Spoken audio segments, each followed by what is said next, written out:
Get ready for this one. This chapter 5 here, I'm skipping ahead. Individual and generation is Spengler at his best when he is making sociological observations and talking about biology, birth, death, the difference between men and women, the individual and society, and the interrelationship therein, all that kind of stuff. So, let's dig in here. I want to try to read the whole thing. All right. 1. Life is the original reality. The living being is secondary. The generation, those living at the same time, and the chain of generations, those living successively, were once experienced consciously as a single unity. All cultural forms are non-individual. State, tribe, family, tradition, social order, army. The individual is only a fragment. What matters is the whole. When the sense of belonging to this whole fades, life itself ends. Hence, spree killers. Same thing, where you have a lack of a sense of we feeling in a civilization or community. You wind up with detached, alienated individuals who have become floating signifiers with no particular place to go within the overall order, and they don't feel like they belong, so they turn against the order, what's left of it anyway. 2. The flame represents the chain of generations, continuing until extinction, the death of the fire and of the individual spark, the dying out of a lineage and the death of the individual. The single being gains meaning only in decline, otherwise it remains a link in a chain. The normal human being is the farmer, sailor, fisherman, forester, or craftsman of the village. The city dweller cannot serve as the spiritual norm, least of all the typical urban person, the worker, writer, speculator, and so on. In all such questions, it is mistaken to take city dwellers as examples. The city person is a form of spiritual decay. The larger the city, the greater the decay. 3. We, the late observers of great cities, understand, quote, individual to mean a single being. Deeper insight into life's nature shows that this notion itself is something late. True individuals, wholly indivisible in their way of life, are the species, the human, the lion, the bee, as well as the generation and the swarm. Within these, the specimen is only a fragment and cannot live alone. A lost bee, a solitary peasant without family or community in the valley. The individual remains healthy as long as its feeling of life and consciousness represent the species. It becomes hopeless when it represents only itself. The decay of great individuals, states, social orders, and so forth is the decomposition of the soul. 4. The collective soul, the total number of individuals of natural kind, includes the family, tribe, class, or army, a unified organism. An artificial collective soul appears in a street crowd, a meeting stirred by a speaker, an audience before a stage or a political party, masses that gather and disperse quickly. The cultural soul is the unity of the inner form of life expressed with differing intensity in each person. This cultural soul reveals the Urphänomen of culture, persons and things, great individuals, events, works, thoughts, customs, styles, feelings for life, and worldviews, all manifest the same essence. 5. Individuation means the isolation of life, the disintegration of the living stream, the fire, into sequences of single beings, sparks, individual fires. The transition from simple division to reproduction marks one step on this path. Birth, pregnancy, nursing. Where does the new being separate from the preceding one, from the past? The mother always belongs to the past. The unborn child belongs to the future. The living being is the present. 6. What is the individual in its inner being? Here lies the deep problem of how individuals separate from the chain of generations. When does independent life begin? When is the preceding generation the mother first felt as something distinct and foreign? The awakening of the senses marks a decisive moment in this process. 7. Life is first experienced as we, as clan, tribe, or horde. The single person scarcely feels themselves as an individual at all. 8. Among organisms, individuals with multiple specimens, there exists the species, the generation, one life, one idea that lives as a unity through many individuals. 9. The essence of life is perishing, consuming itself, expending itself. The richness of life lies in the waste of individuals. Countless seeds, fruits, and children perish, often the best of them. What matters is only that enough survive to keep the species from danger. Life is merciless. Compassion is a feeling known only to later humanity. projected into its view of the world because otherwise that world would be unbearable. Yet life stands under the blind fate of the whole cosmos, blind in its aim, destructive and uplifting, tragic in its rule. All philosophers have avoided the fact of fate. Only the great poets Aeschylus and Shakespeare have not. Their great poetry is truer than any philosophical system. One may stand before this truth in horror or despair or turn away, but one must not deny it. Cultural feelings must not be projected onto the image of nature. 10. The idea of form changes its material. Matter is merely a mental abstraction, reality minus form. It would be better to say that form endures within living reality.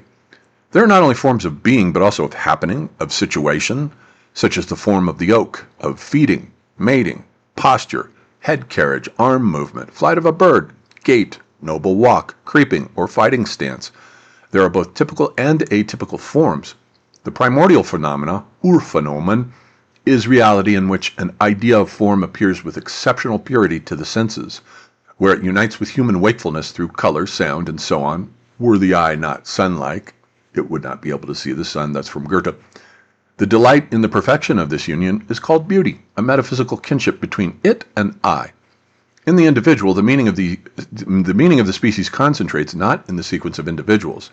Individualism emphasizes the accidental so-being of the person in opposition to the meaning of the species, and in this lies the abnormal. 11. The species is the immanent form that works within the individual, though as an idea it never achieves full realization. For example, the idea of the bee, the idea of the human. I've capitalized idea here because he means idea in Plato's sense. This archetype is both spiritual and physical, resonant and fragrant, not only visible. 12. The seed does not contain the being itself, but the idea of form. Through experimental intervention, one can produce grotesque creatures. That sounds like an ominous foreshadowing of genetic engineering. 13. Organic bodies always possess a definite size. A bird as opposed to a cloud, a fish, worm, tree, or blossom in contrast to rock, river, or lightning, and a distinct structure. In contrast, the form of inorganic bodies, even of crystals, remains indeterminate. 14. The organism is a process, in Jennings' phrase, that is, movement and becoming are cosmic. The being of a body is only the way the senses perceive it. Thus, the stream of life, the fire, divides in the sensory world of individuals into objects of organic form. 15. The individual life, the single being, is coming into being and passing away, fulfillment and completion. It has its own tempo and duration. It reproduces itself into new life. At its deepest level, all life on earth remains one unified current of life unfolding in countless forms, a unity that itself arose and will one day vanish, a consuming flame. This is from Jakob von Uexküll's Building Blocks of a Biological Worldview from 1913. We've already discussed the significance of the influence of Uexküll on Spengler. 16. An individual is a life course, a process. Every life course has both a typical and a unique inner form. Lifespan gives content to the temporal elements of youth, age, and so forth, and determines the individual's sense of time. Thus, the term life course should replace individual. Biography is the only form that allows others to share in the mystery of a life. World history is the biography of the human race. 17. A living being is an event. Its body is the form perceptible to sight and touch, the resistant shape through which it occurs.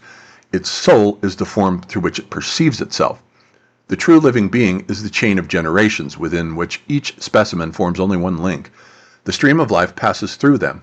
Life arises, ripens, and fulfills itself in individuals, but also in the species, inorganic life as a whole, in the earth, and in the sun. Since each individual is continually happening, it becomes a different being in every moment. Aging of the species means the complete disintegration of the generational chain into sharply separated individuals until the inability to continue that chain brings life to an end. 18. What we see of life is resistance to light. The individual being, visible in light, bounded, corporeal, with color, contour, and luminous form, is the body. When felt and inwardly experienced, it is the soul. But these are one and the same. Only through the differing modes of awareness, whether participating or observing, do we distinguish with understanding body and soul. In a similar way, we distinguish color and warmth and light, depending on whether we emphasize the impression of the eye or that of the skin. 19. The earthbound formation of life on this planet is something we perceive sensuously and intuitively without truly comprehending it. Only because it is something like ourselves do we feel it. The reflective thought of civilized humanity, science with its levers and screws, microscopes and experiments, produces only scientific representations without ever touching the mystery itself. Seeing and feeling, we sense a deep metaphysical kinship with the cosmic fire. Thinking, we ascertain that life is form shaped according to an idea that develops while living, formed matter, as we say. Because human thought, which conceives in polar opposites, must imagine something formed wherever it thinks of form. For the civilized human being, though not for the natural human, the awareness of life arises only through detached thought, through the recognition that birth implies completion, that beginning implies end. That this end also irrevocably awaits the observer himself marks the beginning of creative anxiety, the drive to give thought direction, to know what is happening, and to deny that there could be an end, at least for the observer, for the human alone. 20. The ideas of an afterlife, of immortality, of the will toward duration that seeks to overcome time, the fear of the fact of the end, all these arise from the awareness of death. 21. Organic life is characterized by arising and passing away, by development and fulfillment, by birth and death. It is the realization of a possible form that ends as soon as it is completed. Whether it concerns an individual being, a drop of water, a species, or plant life as a whole, the only difference is in duration. The fact of beginning and end holds equally in all cases. It lies in the essence of form itself, which is a process, a becoming, not a being. Every realization has youth, maturity, age, an early and late period, blossoming and withering, plants as well as cultures. Thus even the environment of man, his works and deeds, his peoples and arts, is transitory as the reflection of an existence. The inner tendency toward the eternity of creations, peoples, cultures, soul or body, mummy, is nothing but an expression of the knowing one's fear. This fear must be overcome if one wishes to comprehend the world. 22. All animals are subject to the compulsion of the species. Only early man, Epoch A, and recall that he's got a 4-stage model of history, epoch, which are A, B, C, and D, which Epoch A, Lower Paleolithic, Epoch B, Upper Paleolithic, Epoch C, Neolithic, Epoch D, the period of the high cultures. Only early man in Epoch A became free of it. He lived as an individual being. The great solitary predators, like the eagle and the lion, are precursors of this freedom. The species is a living unity. All its members act alike, without individuality, and they feel alike. Thus, we may speak of an environment of the species. Each specimen grows into this communal consciousness. Humanity, too, possesses a shared world, not my world, but our world, a collective conception. That, too, is an environment of the species. The species fox acts in the individual specimen, in its search for food, in its cunning, in the structure of its den. Likewise, in the migrations of birds and in their nest building, it is the species that acts. Only man since Epoch A knows, though at first rarely, the individual act. 23. We is an individual composed of several specimens. These are originally animal instinctive unities. A people from Epoch B to D becomes more and more a conscious unity. At first, instinct guides consciousness. Later, consciousness commands instinct. That is when nations arise, where acquired knowledge of connection directs instinct, nationalism.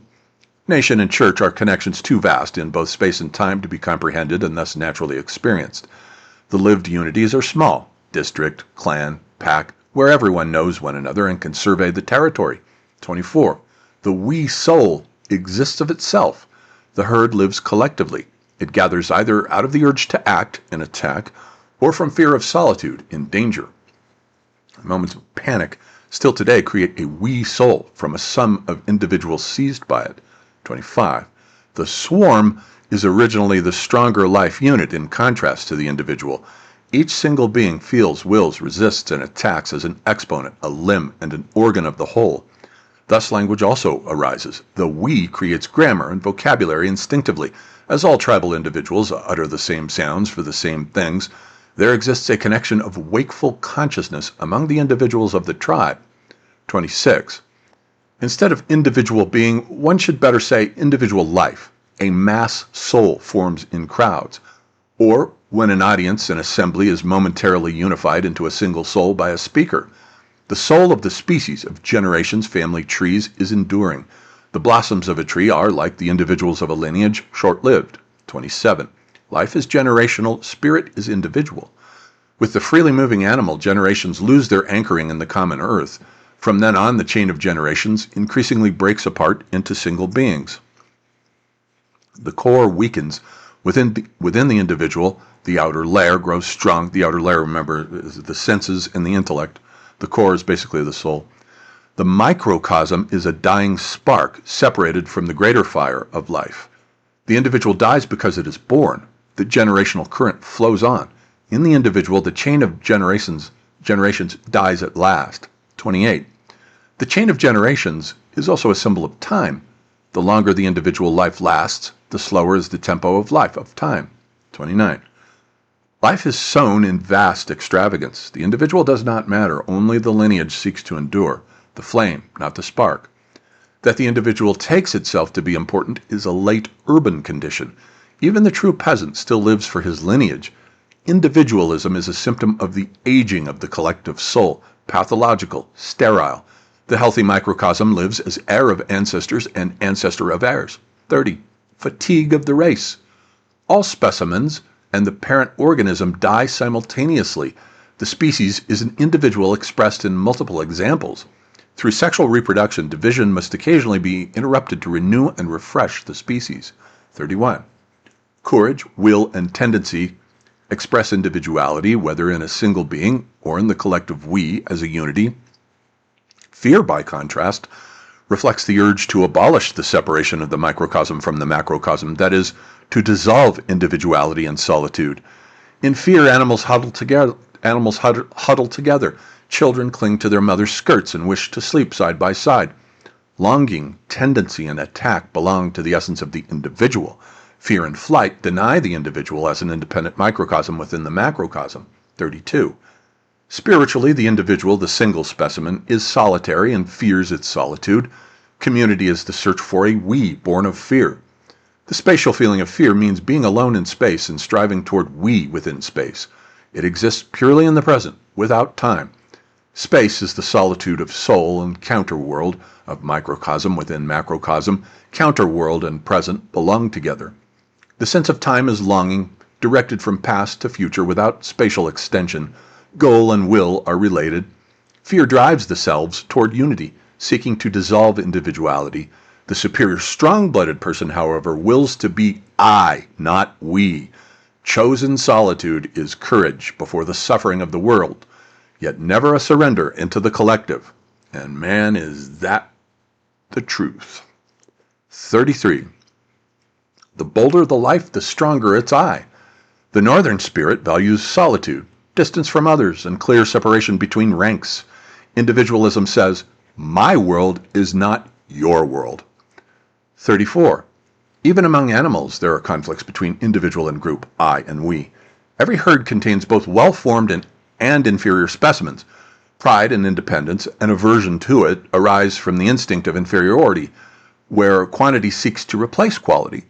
In the human species, this contrast reaches its height, noble and base souls, each with different ethics and life tendencies. 35. Every living being follows two primary drives: to struggle, to destroy, to wield power, to rule, and to reproduce the species. Feeding, metabolism, and breathing are secondary functions beside these primal instincts, which constitute life itself, the struggle for power and reproduction. Life is will, direction, destiny, both being and having, fate. 35.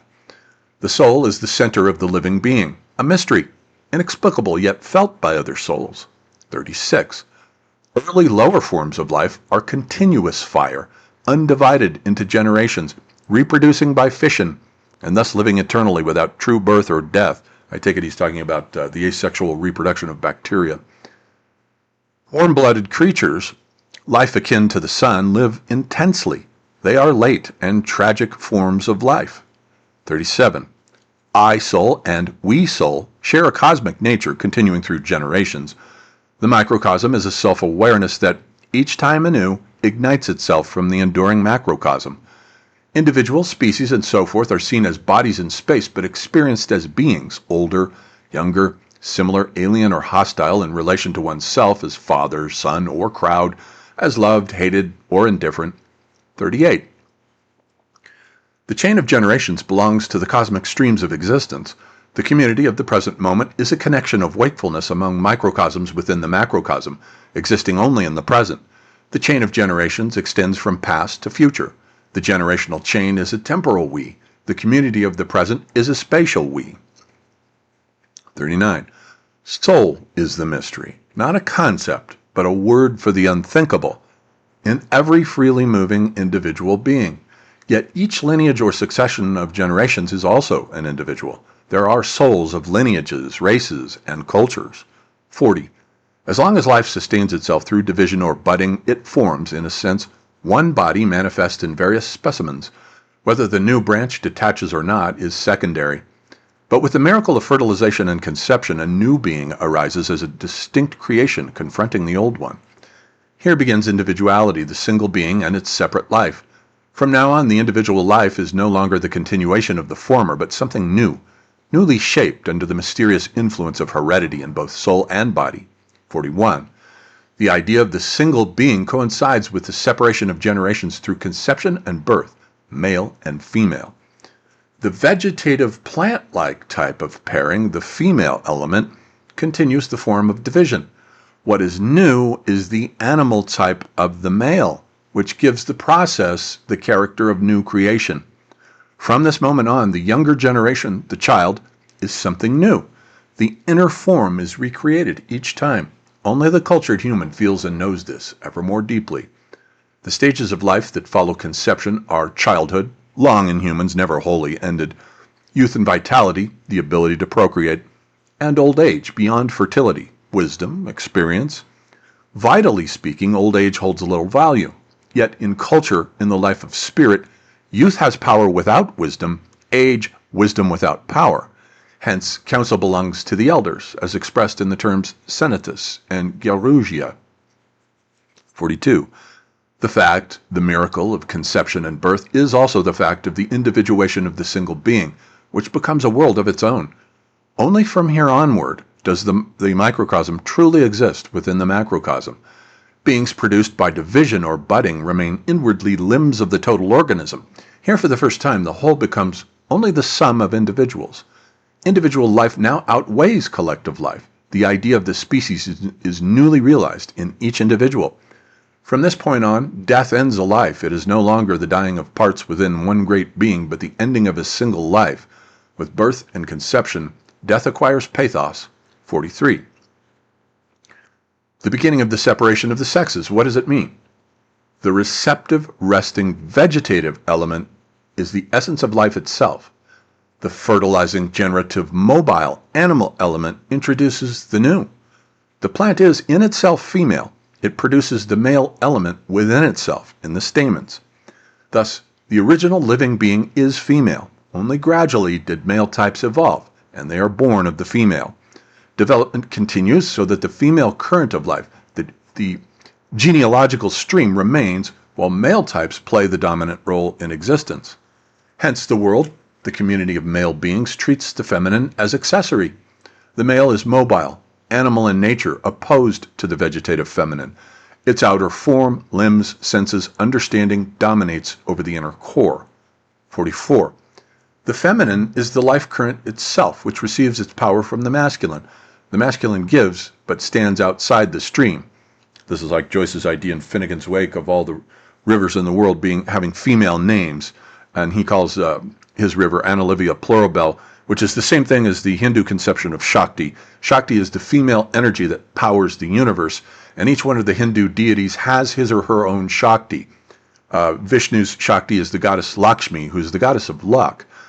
The god Brahma's Shakti is Sarasvati, which was named after a river that was already pretty much dried up by the time the Indo-Aryans even arrived in India.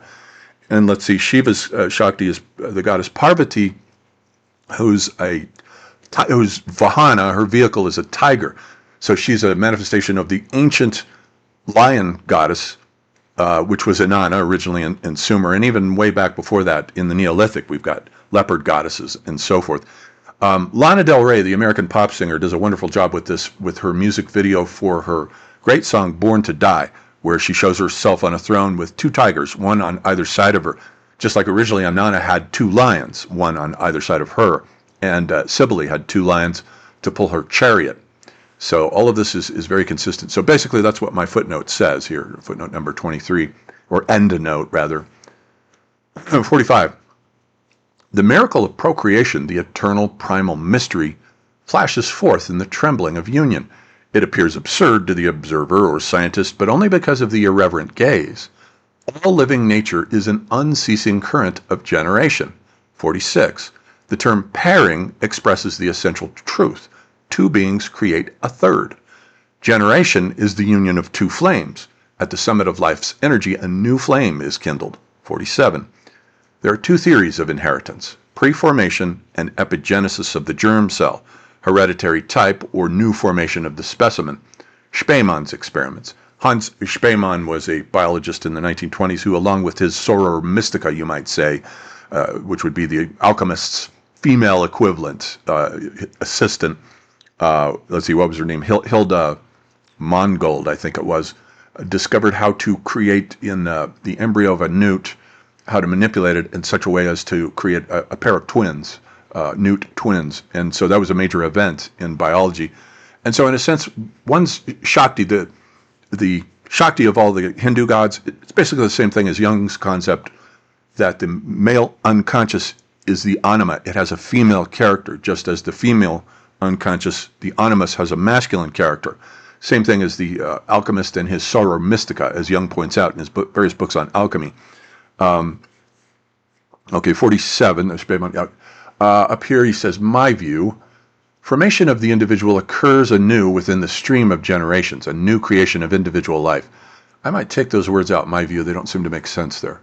The single being, that is, the individual life, is seen as body in space and felt as soul in time. 48. In the separation of the living into sexes, what do the male and female signify? The feminine is enduring. The masculine is creative.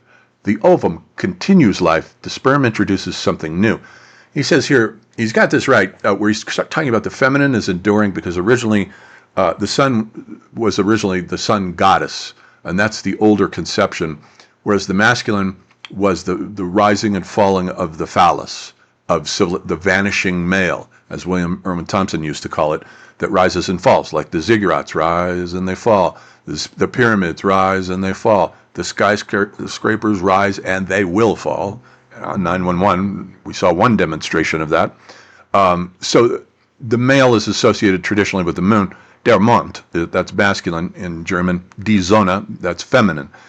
They're reversed in French. Le Soleil is masculine and La Lune is feminine, which is why the Germans and the Germans and the French go to war every few years.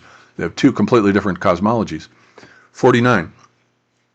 The feminine is resting, growing, germ-bearing. It is the life current itself, more plant-like.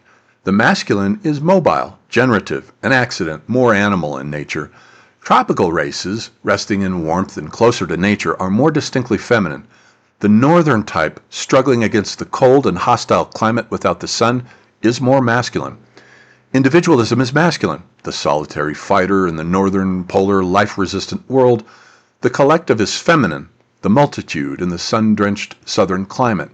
And that would include, I think, Egypt as well as Mesopotamia in his vision of history.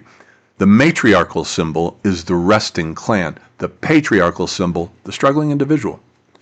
The core of being is vegetative, bearing life and existence itself, more feminine. The outer layer, i.e. the mind and senses, is animal, belonging to the tension of wakeful being, more masculine. In the feminine, the plant-like element dominates the animal. In the masculine, the animal surpasses the plant-like. This holds true throughout the organic world. The contrast between masculine and feminine reaches its extreme only in the cultured human, since stage C, that is the Neolithic, through the opposition of intellect and instinct. The masculine is peripheral and combative. The feminine represents enduring existence. Reproduction happens only through the feminine, the bearer of the stream of life, for the life current itself is feminine. 51. How should one define the specimen and the individual in animal colonies? Hartwig provides an important discussion of individuality. There are transitional and ambiguous cases, parasites, symbioses. When life is regarded as one great stream, the division into individuals appears such that reproduction becomes a form of growth. 52. In every egg and sperm cell, the inner form of life must already be present, expressing itself repeatedly through generations, together with the individual form of the parents. From a causal standpoint, this is called inheritance. I call it the spark, the flame, always striving toward the same form, for the chain of generations is one single life. The hereditary substance, idioplasm, egg and sperm cells are elementary organisms like buds and shoots.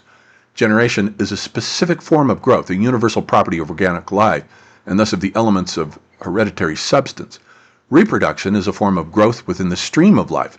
The lineage can be regarded as an individual, reproduction as growth beyond the individual. 53. The strongest form of longing is sexual love. Only afterward comes the longing for power. Mundane hunger for food, drink, air, warmth is secondary and never reaches the same depth.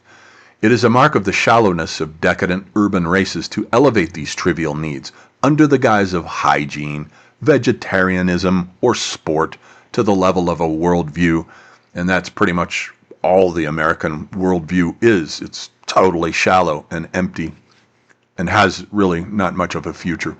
54. Eros, originally burning desire that seizes the limbs, belongs to the longing of the world. The word he uses is Sehnsucht, which means yearning. Fear and longing, the one compressive, the other expansive. That is, fear constricts space, longing lifts through time. Fear narrows, tightening the throat and constricting the chest, paralyzing the limbs, frozen in terror. Rage, the impulse to leap upon the foe, seeks to destroy, breaking things, stamping, clenching fists. In lust and anger the heart beats faster. Fear slows the blood. Hence blushing, rush of blood to the head, bloodshot eyes. Fear, by contrast, makes one pale. All this belongs to the soul. 55. Sex is vegetative, and bound to the rhythms of the world, cosmically conditioned by spring and autumn, day and night, youth and age, ebb and flow. 56. In humans, the seasonally fixed rutting period dissolves into a general sexual inclination. But this is what he doesn't know, though, is that this is, and William Irwin Thompson goes into great detail on this in the beginning, first few chapters of his great book, The Time Falling Bodies Take to Light, where he's talking about how humans phase out estrus, going into heat, in order to keep the male around year-round to protect and provide for the woman's offspring. It's a deliberate strategy that somehow women, from some metaphysical dimension, I'm sure, figured out, and to exchange going into heat for the menstrual cycle. 57. Only with reflection and recollection, memory of what is distant in time and space, does human eroticism begin. The remembrance and longing for past or future sexual experience, sorrow over impotence, all this constant, no longer in cosmic tides, but mentally unrhythmic. From stage B onward, which would be the modern Homo sapiens of the Upper Paleolithic, the awareness of death and time begins, reflection on coitus, birth and sexuality, on naive depictions and symbols of the sexual, on mystical and religious awe. 58. Freud distorted this profoundly, reducing eros to mere sex, and so far as I know, this is the first and only time I've heard him refer to Freud at all. Never refers to Jung. And I checked in the indexes to the Briefe, the letters, and there are no references to Freud, Jung, Heidegger, although this is the only text in which he also will mention Heidegger, as we'll see here shortly. 59. We must distinguish the blind sexual instinct which acts without regard to climate, season, or object, taking anyone or anything. Campbell had a good joke on this. In the dark, anyone will do. Any hole, doesn't matter, without the sense of sight. From love, where the soul from stage B onward chooses the object. Society bases marriage on property and family. It is a social institution, linking households and ensuring heirs. This differs entirely from the sex instinct, which continues right alongside it. Hence arise countless insoluble conflicts, rare only when the sexual instinct is strong, undiscriminating, and love weak.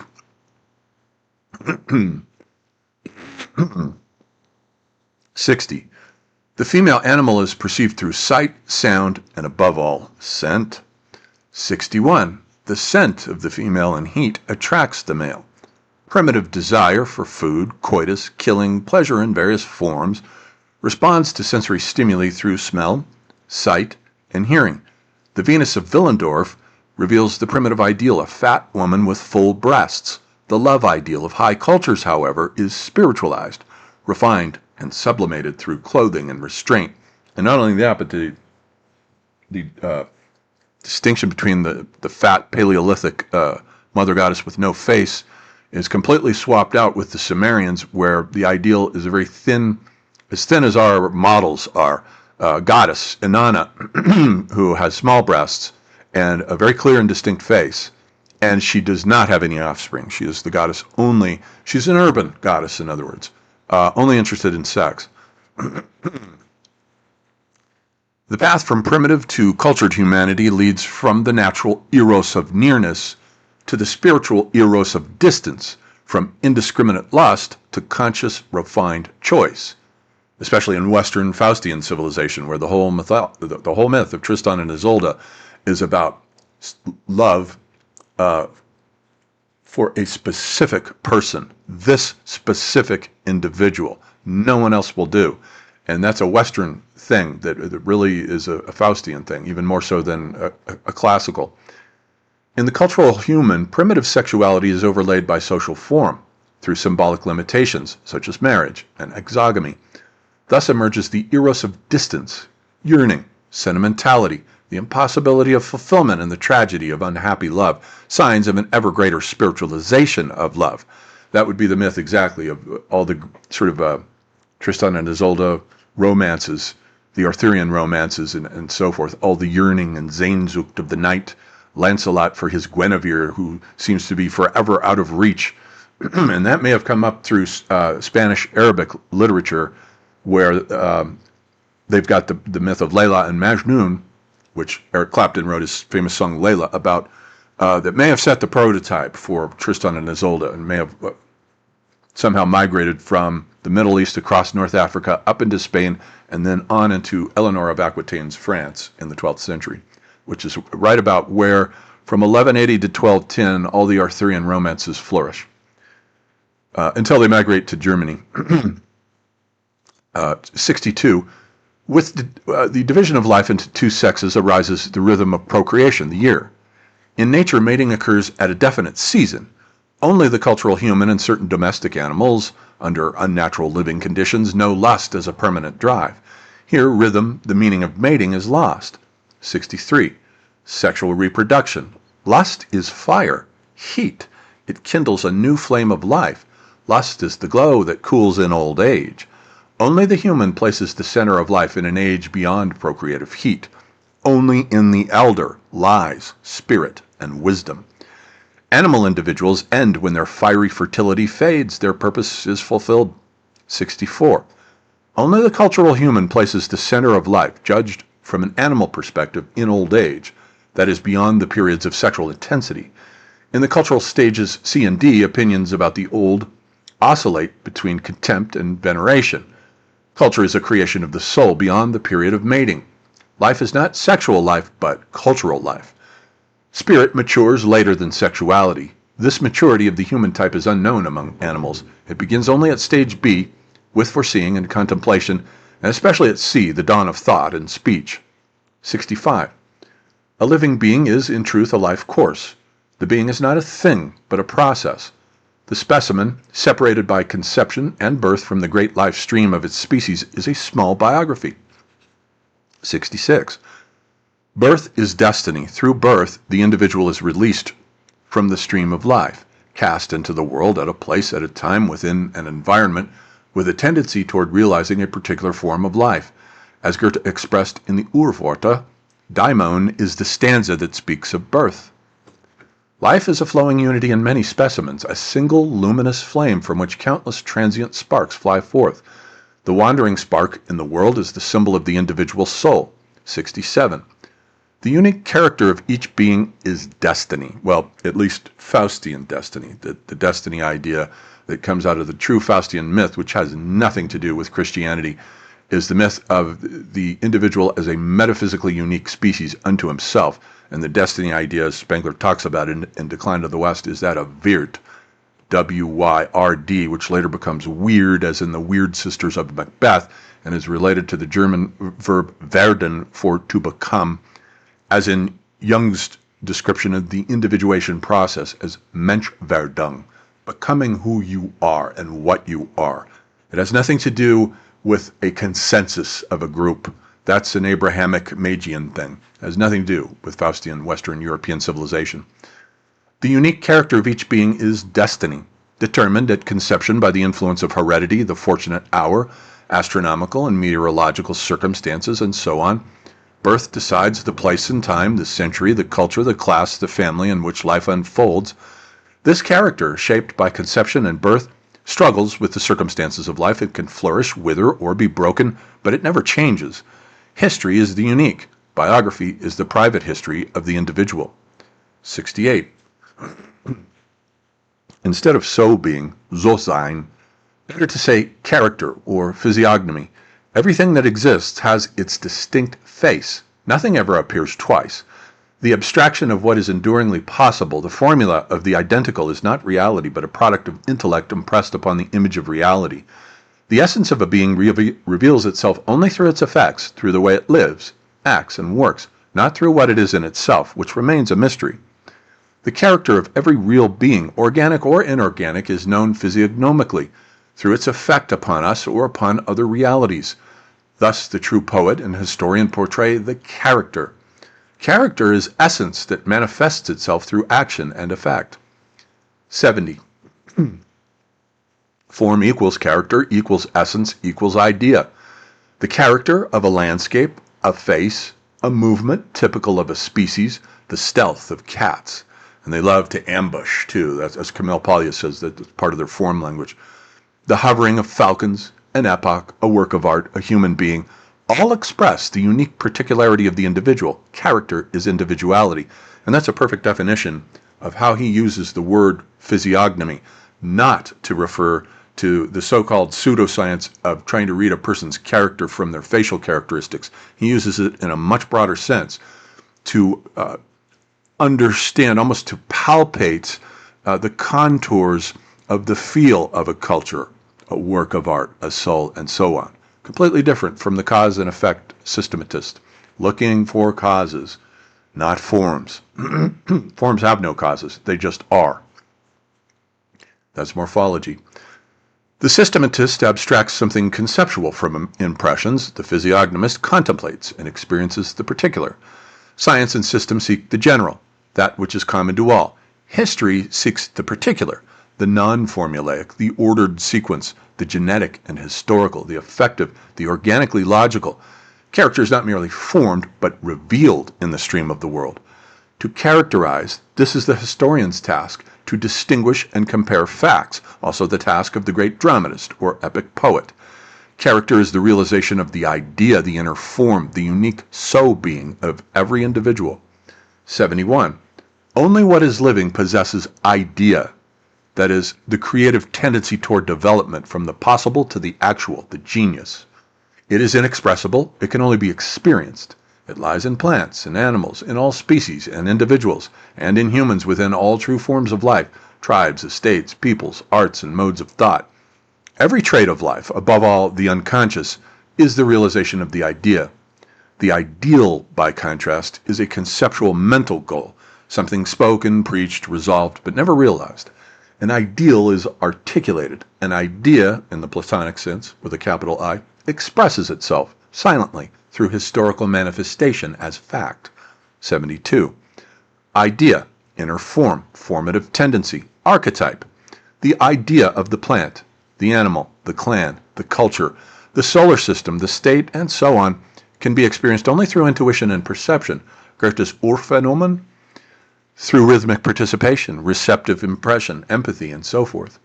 In some way, the idea of another being is conveyed through the senses, seen, heard, or touched, in embrace or kiss, but it is experienced only spiritually in the soul. An idea can be communicated only through symbolic means, cathedrals, paintings, Faust, Tristan, which suggest to those capable of reliving them what the creator of these works once intuited. Co-intuition, co-vision are necessary, precise sensory imagination. Imagination is what I call seeing, the intuitive perception of the idea within the real, the active. Goethe's metamorphosis is development, the realization of the idea from possibility to actuality, to fulfillment. And I've got a footnote here where I go through Goethe's metamorphosis of plants and discuss his whole concept of the Urpflanzen, the Ur-plant, the primordial plant, the platonic idea of the plant, that every plant is a mere embodiment of. That is the vision of the real, whereas the 19th century understood evolution mechanically as an infinite series, 73. The destiny of individual life lies in the place and time of birth, in the fact that the individual specimen is released from the stream of the species' life. To the where of birth, landscape, class, environment, and the when, constellation, historical age, is added the inner form of life, talent and level, genius, average or base. 74. A person may be fortunate in birth, the malformed, ugly, rejected by women, awkward, dull, lame, weak, hunchbacked, impotent, grow weary of life, malicious, treacherous, hating the well-formed. Physical and spiritual differences are valued by instinct far higher than social ones, and so what Spengler does not know here is that all of those things are pre-chosen by the individual soul before it incarnates. The John Merrick, the Elephant Man, chose, it was not an accident. He chose to be born as the world's ugliest man in order to master soul virtues and to teach others to see beyond appearances to the beauty of his soul. That's a lesson for the people that he incarnated with, and it was pre-chosen.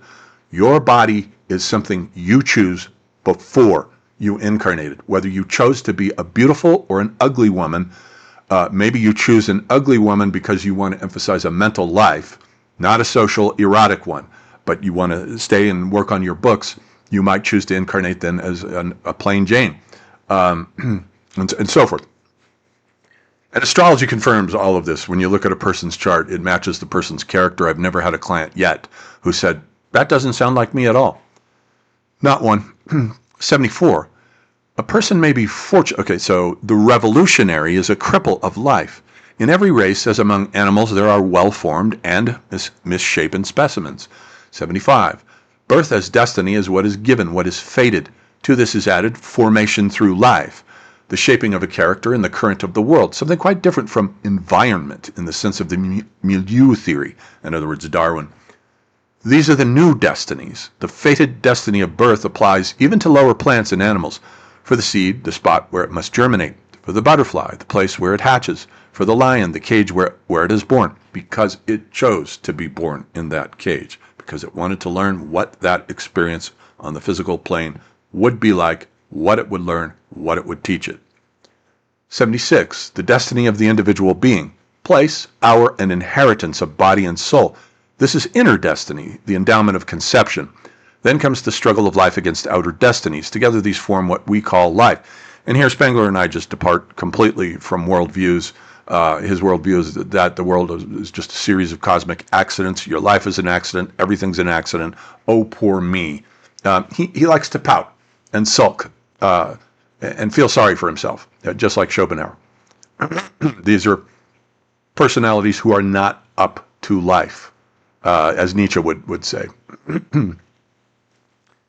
77. Two beings, fish, for example, or birds, mate by chance. A new life arises accidentally, enters the world as it happens to be, strong or weak, clever or dull, here or there in this time, in this society and landscape. It's all random, total nonsense.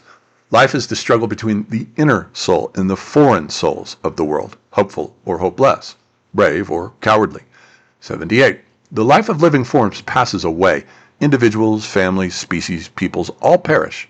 Life as the primal phenomenon itself, which once arose, remains a mystery to us. whose scientific will to understand is bound within concepts that reflect only the momentary relations of microcosm and macrocosm. What laws, after all, did physics have in the Cretaceous age? As the Earth ages, its very expression of being changes, even its natural laws. Vegetative life fades, wilts, cools slowly. The conscious life of animal individuals is extinguished in an instant. Now watch here as he approaches the end of the chapter, and I don't know whether it was written with conscious unity as a chapter. It may have just been edited this way by his editors, his family members who survived him. Mainly his sister and her daughter, who was an academic. His emphasis, his italicization increases until by the end of this chapter, almost every line is italicized. He goes crazy with it. The dying animal is abandoned.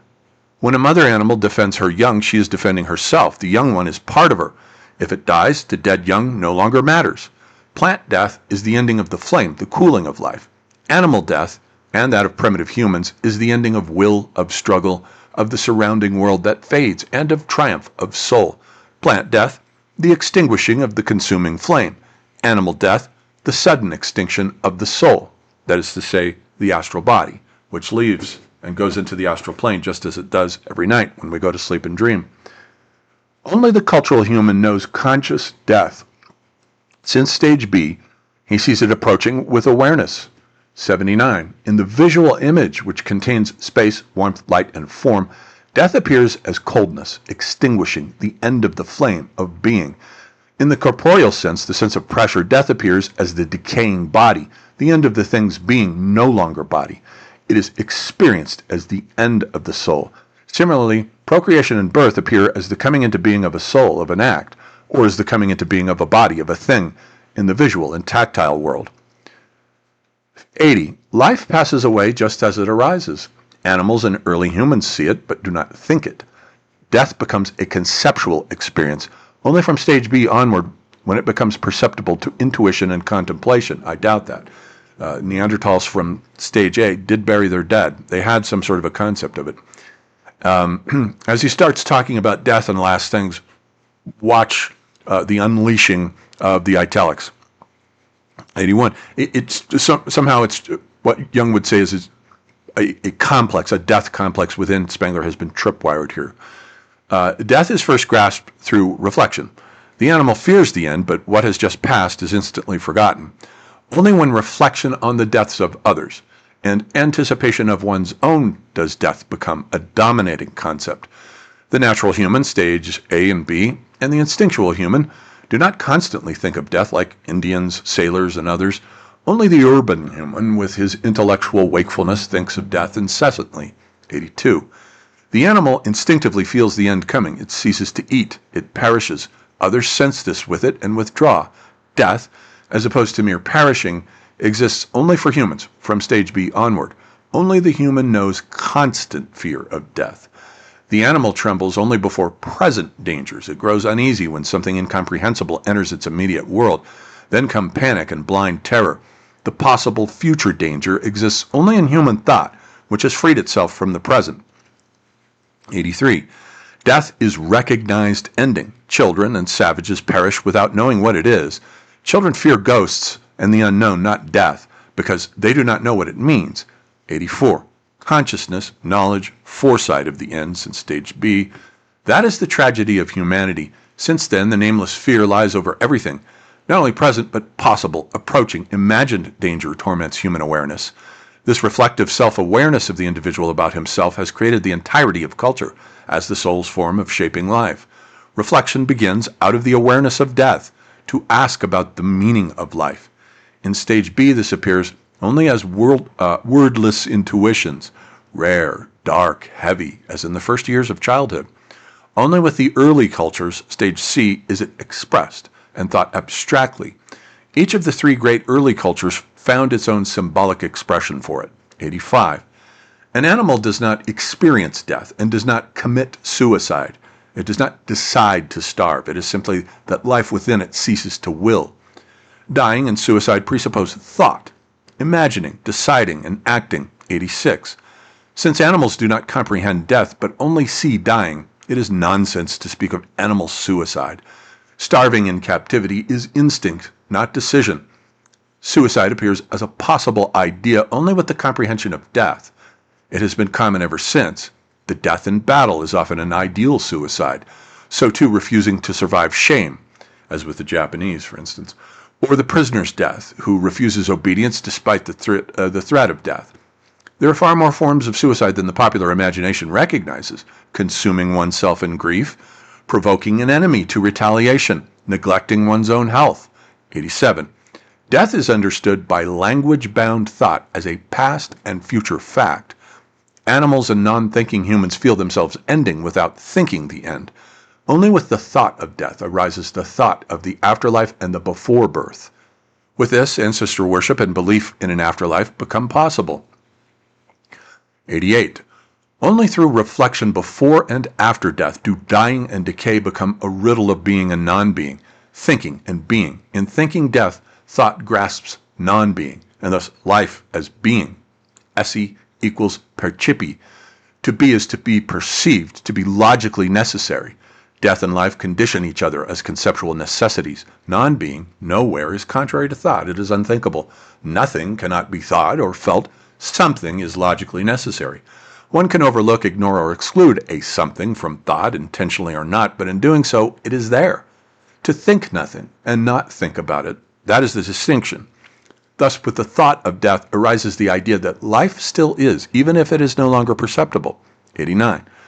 The experience that life does not immediately cease with the decay of the body first awakens only fear. One seeks to escape the apparition, to ward it off through incantation. Domestic animals such as dogs and horses fall into panic terror at the sensation of a ghost. 90.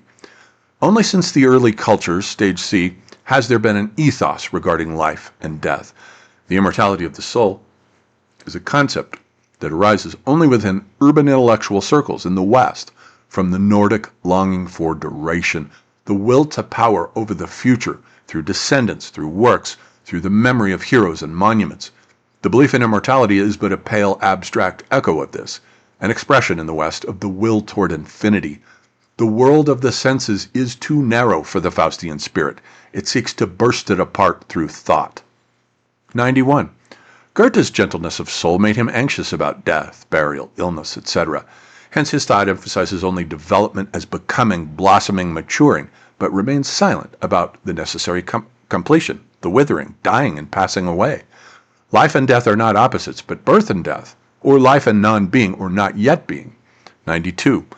Life exists only on the surface of the earth, in the realm of water and air. Thus the fact of life is bound to the soul of the landscape.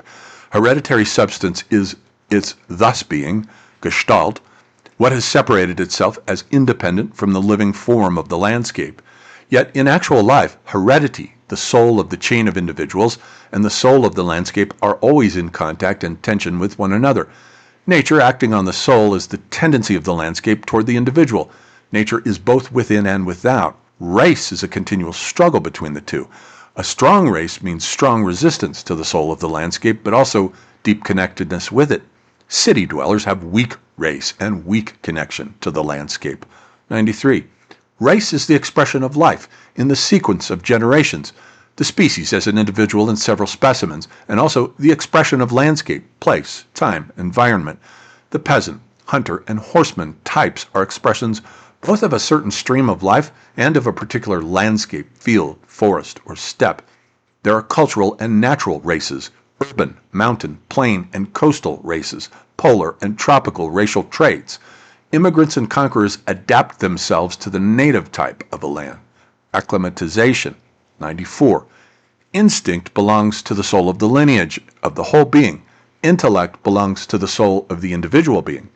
Instinct is behavior, the inner living form of movement, thus not hereditary but permanent, belonging to the inner form of the total being. Heredity is a false conception, derived from the visual image with its pictures of chromosomes and such. But one must think of the soul, the essence, the flame. The mystery of generation is never to be solved. It is a primordial question. 95. The word race can be understood deeply or superficially. In a Darwinian materialistic way, as a percentage of blood mixture, as in the breeding of bulldogs or sheep, But strong races are ideas. No matter how mixed their blood, they assimilate foreign life without losing themselves in it. Such a race, in the higher sense, is complete, a unity of the soul of the landscape and of the past. It succumbs to neither. 96. Today, the word race means many things. Species, like Homo or Equus. Varieties, partly artificial dog breeds. Racial types, such as the Western race, Mollison. A conglomerate of possibilities. Character types, exaggerated by poets into caricatures such as Tartarin or Michel. 97. In Epoch A, the human species branches into races. From then on, each cultural type, A through D, has its own concept of race. In Epoch C, there are peasant and nomadic races. In high cultures, urban and class races. 98. Race. The unity of body and soul depends not only on landscape, soil, water, air, climate, warmth, etc., but also on food. Since from stage C, the cultivation of plants made large portions of humanity slaves of the soil, settled, the peasant diet became the basis of a new bodily type. But the soul also changed. A new instinct of property arose, for the land, for ownership, for peasant avarice. Seafaring and land nomads are quite different, unshaped by manual labor. They made others work for them. 99. The ancestors of every person within 900 years, about 30 generations, number over 1 billion. Thus, inbreeding and mixture are everywhere natural and inevitable. The circle of intermarriage is always narrow. In mountain valleys and isolated settlements, everyone is related to everyone else within a few generations. 1,000 years back, we are all related. The sexual attraction of the foreign, Germans and Southern women, Jewish or Saracen women, blondes for Southerners, also contributes to racial mixture. Since marriage in its various forms is an economic, political, and social institution, not a sentimental, erotic one, the procreation of the next generation has at all times largely taken place outside marriage. 100. Primary elements of the complex fact called race, the cosmic universal rhythm in all living beings, appearing as instinct, as the soul of the species, whose symbol is the flame. The powers of place, the here and now, mean you, soil, climate, and water. From earth you came, and to earth you shall return. Plants feed on humus, animals on plants, and decaying, they become humus again. There are native formative elements to which conquerors and immigrants adapt. The atmosphere of a land exerts its influence. The powers of place and landscape are not causes of racial forms, as Darwin thought, but are identical with them. The organism is part of the landscape. The cycle of matter encompasses all organic being. 101. Cultural elements, dwelling, clothing, social order, class, profession, and later ethos, custom, spirit, manners, and cultivation. All of these shape, above all, bearing and facial expression. Here, too, it is not a question of cause and effect, but of the formative and the formed being identical. 102. An organism is not a quantity of matter in a particular shape, but a living form, nothing else. It appears to our senses in material form. To our soul, it appears as soul. 103. Higher animals are communal beings. Because they are aware of their separation from the macrocosm, the connection between their microcosms is strong. Their shared consciousness is intense. Thus, the tendency toward community is not original. Corals and bacteria live in clusters without shared awareness. Only language creates true community. Speech creates organization. All right. So we'll leave it there. This is about half the book being translated here, 206 pages. It's a little over 300 pages, so it may be actually over halfway done here. It'll probably be out and published and available on Amazon KDP in about a month, I would say, at the rate I'm going here. It won't need much in the way of illustrations or anything like that, so it won't be expensive like the other ones are. And a couple of new developments. So tomorrow, Thomas Pynchon's new novel, Shadow Ticket, comes out. So I'll be purchasing a copy of that and reading it, and then we will be having a class on Saturday to meet and discuss it. So if you are interested in attending that class or just subscribing to the videos, hit me up at johndavidebert@gmail.com. Same thing if you want an astrology reading. I still do them, lots of them actually, more and more of them over time. And now I've decided that I'm going to create a class. We finished our philosophy course, which was on hypermodernity. So I'm going to create a new class, and we're going to read through Heidegger's contributions, the famous Beitrage, the whole thing through maybe 10 classes, and we'll read it, go through it chapter by chapter as a group. It reminds me, this book reminds me of, in many ways, of the Beitrage, because that was also published after Heidegger's death, and it was also written as a series of aphorisms and is also one of his best works. So I'll create a course for that, and then I'll send out the flyer to everyone. Okay, that's it for now.